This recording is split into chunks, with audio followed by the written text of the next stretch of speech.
Welcome back, viewers, to Lifelines TV.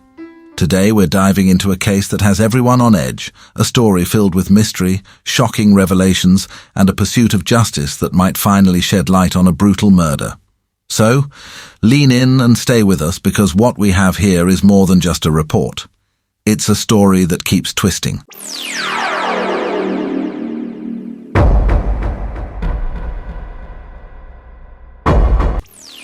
On October 23rd, tragedy struck as Willis Ayieko, the human resource director for Wells Fargo, was found murdered. But here's where it gets intense. Authorities now have a suspect, 25-year-old Vincent Ouma Okoth.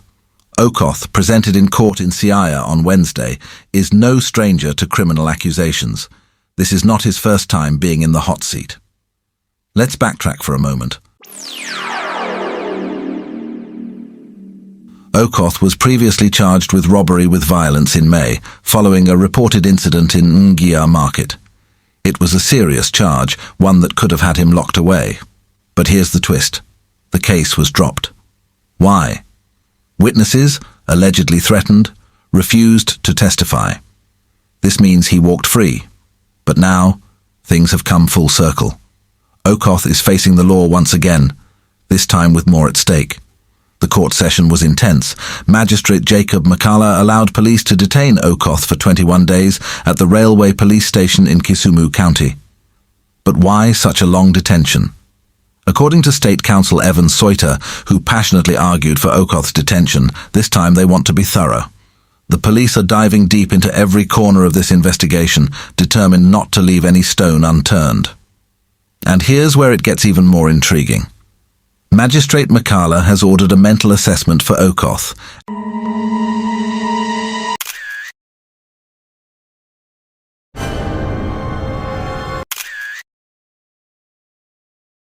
And perhaps most crucially, forensic examination of his mobile phone. This phone, a Redmi Note Pro, could be the key to unlocking Okoth's past movements and communications, revealing if he was indeed involved in the heinous crime on October 23rd. Airtel Kenya, his service provider, has been directed to provide data related to his SIM card, a move that could uncover who he spoke to, where he was, and what he might have been planning. But let's pause here for a moment and build a bit of suspense, because the details of this case don't end there. We have a hint. A forensic analysis is rumored to have placed the suspect directly at the crime scene. Now, what kind of evidence did they find? Was it a piece of clothing, a fingerprint, or maybe something more revealing? Stay tuned for the next page of our report, where we'll dive into the forensic details and how they could unravel the final pieces of this deadly puzzle. Could this be the evidence that finally ties Okoth to Willis Ayeko's murder? Find out right here on Lifelines TV, where we don't just tell stories, we bring you into the heart of them.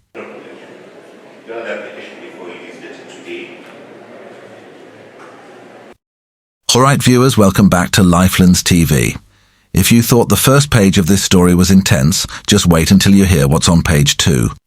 The murder of Willis Ayieko has only grown darker, with new revelations that could finally expose the brutal truth behind his tragic death. Let's pick up where we left off, the forensic evidence. Authorities have confirmed that a forensic analysis places Vincent Ouma Okoth directly at the scene of Ayeko's murder. This alone is damning, but here's where things get even more complicated. Just days before Ayeko's death, Okoth was in court for an entirely different crime, robbery with violence. This isn't just a one-time accusation. Okoth appears to have a history with the law, the same history that Mr. Sweeter, the state counsel, used to argue for his detention. And here's a chilling detail. During that case, Okoth was accused of threatening witnesses, intimidating them into silence. But just when you think it couldn't get more gripping, new players step into the story. A joint team of detectives from the Homicide Unit, Crime Research and Intelligence Bureau, and Operations tracked down and arrested Okoth at Dandora Phase 4 in Nairobi. Here's the twist. While they were bringing in Okoth, another suspect was on the run. The police had traced a woman and her boyfriend connected to Ayeko's murder. But this was no ordinary pursuit. Imagine this, it's early morning. The police spot the suspect speeding off in a Toyota Axio, refusing to stop. A high-speed chase ensues, escalating into a fierce gun battle. The suspect's car, pushed to its limits, loses control and rolls over. The boyfriend, despite his injuries, manages a miraculous escape. But the woman wasn't so lucky. She's now in police custody.